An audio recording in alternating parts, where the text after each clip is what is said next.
let's actually do like a real quick recap now that the live letter for 78 is done.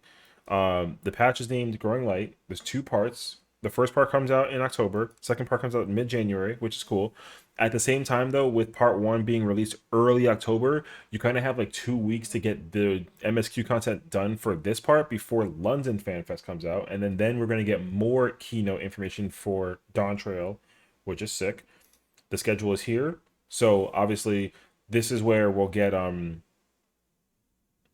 early October will be patch one, or 6.5 part one, and then we'll have FanFest, then we'll have 6.51 after it.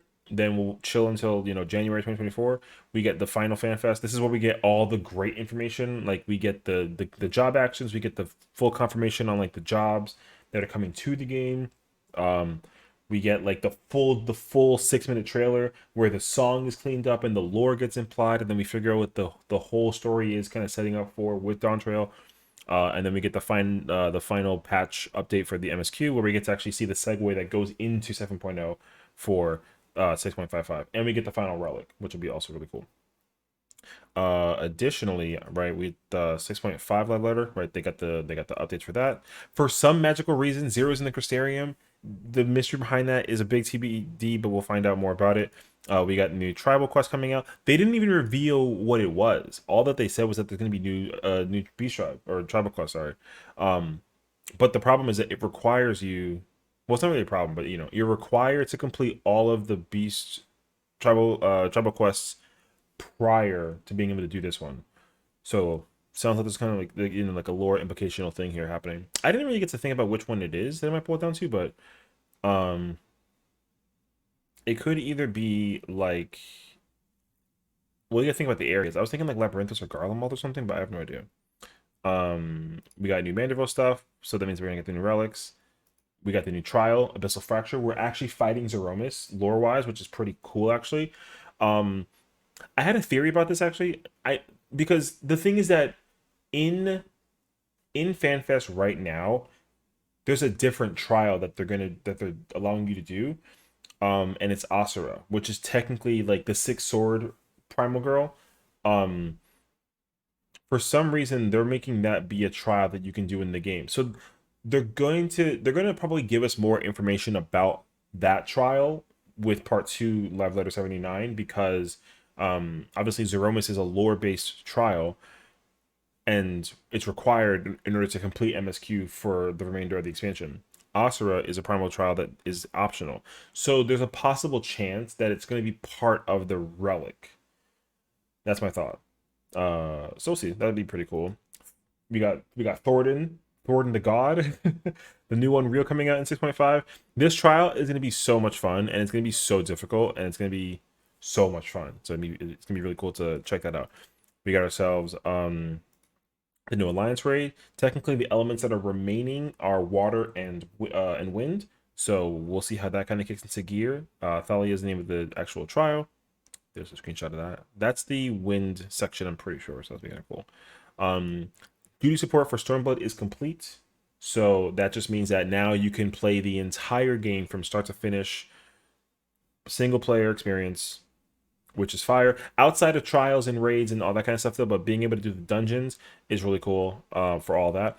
They're probably going to implement the trial variation of it later on, because they're not going to stop at dungeons, especially because the Heidelin dungeon, or trial rather, was actually doable with 7 NPC players that are all like controlled by the game itself. So they're probably going to implement that in the future, depending on how they set it up. But the problem that I think they're running into right now is that they'll have to redo the lore base for that implication to make it possible, because all the ARR trials are 4 player ones, which is cool. Except no, that's it actually. All of them are 4 player based trials. Every trial after A Realm Reborn is 8 players. So for them to be able to explain 8 people combining into fight the trials that are in there, I don't think it's been easily explained. So that's probably why they haven't done it with all the trials. So they're probably going to implement that far in the future. We're getting a third Criterion and Variant dungeon, which I think is fascinating actually. Ala Ala Island is going to be. It looks like it's based off of Thavnir because Matsuya, who's the guy that helps you, or you help him sell fish in the beginning of Endwalker's story. Spoiler. I mean, at this point, you should know what it is.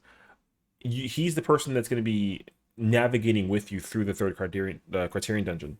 So I think this was one of the biggest surprises for me personally because I didn't expect them to actually say that they were going to make a third dungeon.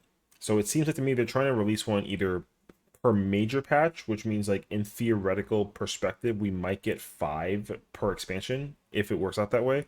Um, but at least not that there's 3. There's at least 3 currently, which means that it equals for every raid set that we have so far. So like with 6.0, 2, and 4, the odd patches will include the variant and Criterion dungeon. So there's just now, at least at this point, there's just going to be Savage raid dungeon, raid dungeon, raid dungeon for the entire expansion, which is cool. So we should be getting hypothetically 3 more dungeons next expansion if it works out that way. We might get more though. I do see them actually pumping out more than that. PvP updates, Series 5 will begin, so that means that you have until October to finish the season Series Pass before we get new content, which is a lot of time though, because they increase the amount of experience you get from doing duty frontlines. So go do frontlines. I can't even emphasize it any harder because literally you get so much XP for just playing it. You get a guaranteed win and then a bonus win if you actually win in the match. So you get so much XP for doing this. Clearing the season pass is so easy now. If you just do the frontline dailies like once a day. So there's that. And then the Crystalline Conflict, we're getting a new map. It takes place in Ul'dah, which is interesting. It kind of reminds me of the standard battlefield, but there is an effect in the background that kind of probably will play into the field a little bit too, which is cool. Island Sanctuary updates, we're getting new ranks, new visions, so that means new glams, new mounts, new stuff. The new major animal is the Malboro. So there probably will be a more advanced version of it too. That's what the new structure looks like, like the lighthouse and the garden, all that kind of stuff. We're going to get this thing. Kind of looks like a church to me a little bit, but I feel like there's going to be like a different name to it. It looks like a really good like relaxation place, so I like that. Additionally, there's with the sanctuary, there's going to be essentially it's like mission quests, I guess, with Felicitas favors. So you have to max rank first in Island Sanctuary when the patch comes out in order to be able to unlock this. And then I guess what this does is you get like a new currency, and the currency will allow you to. So essentially, with this, they're adding a third currency, which is fine because this one requires like missions. The other 2 are just kind of like you passively just acquire them as they are. So this is cool. Getting a Fall Guys collaboration for a Gold Saucer event, which would be cool, introduced into 6.5. I keep on saying this. I'm really hoping that this permanently stays in the game, or if not, they at least like just let it run out for as long as possible because Fall Guys is doing a collaboration battle pass to get 14 content in their game, which is cool. But there's no timestamp date for when or how long this collaboration will be around. So it seems like to me it's going to be like we'll make the announcement when it's over, when we want to make it it's over. So this will probably bleed into 7.0. I don't expect it to run out, anytime soon. So this is cool. And then I'm pretty sure that if they did somehow, if the collaboration was going to conclude, for having the Fall Guys event in the Gold Saucer, they're going to replicate it and then basically just kind of keep it, but just with their own assets versus being Fall Guys assets, which is cool. So I think that's going to be awesome. We have ourselves the new custom deliveries, which is cool. Which is Margaret, and then you are able to consecutively ethereal reduce things for collectibles, which is cool. They added more stuff in the armor for storage, which everyone gave like a standing ovation for. It was kind of hilarious, actually.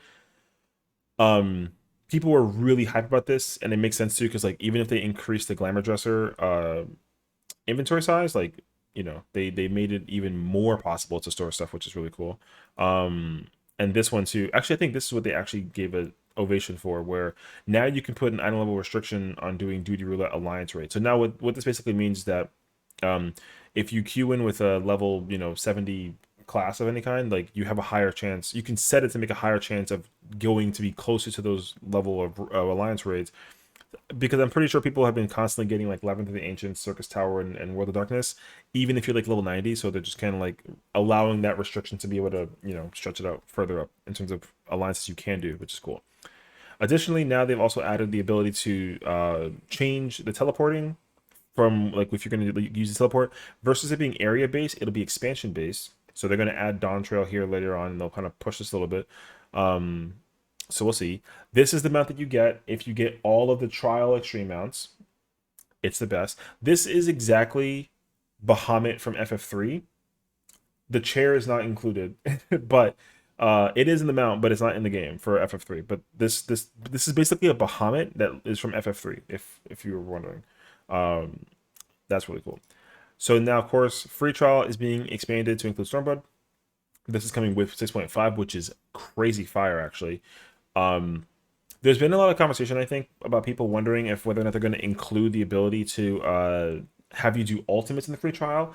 I feel like they're going to explain that further on in the part 2 of the live letter before 6.5 comes out. In my mind, they're going to say, the content is old, so like we don't care anymore, but I think people might want to reconsider the idea because people do UCUB and Ubu all the time, but I think that if they were to restrict the ability to go into the ultimates, that'd be fine, because the purpose of the free trial is to experience the story, but like not all the other side content additionally to it. I mean, that's what I think it is, but if they do allow the ultimates to be done, then hopefully there is some kind of like restriction or some kind of like caveat asterisk that says something, but we don't know yet, but it is coming out in 6.5. And then we have ourselves some cool merch. They got the new mount and the new emotes, and there's a new emote gland set here as well. There's going to be the Pulse album coming out too. This turntable thing is coming out too. A bunch of really cool glam stuff. These paintings are fire. Hopefully you can see the link there to be able to go check out the pre-order for it. They're going out crazy fast. I think like 4 of them are already sold out. The one I want and will most likely get is this one here with the original casting from ARR. But I've already seen that there was one that had like Xenos in it, and it's already sold out. And so is the one with the dancer. So like get it while you can very quickly. And that is literally all that there's to it. So we gotta look forward to 6.5. I'm looking forward to this patch, honestly. It's gonna be super fire.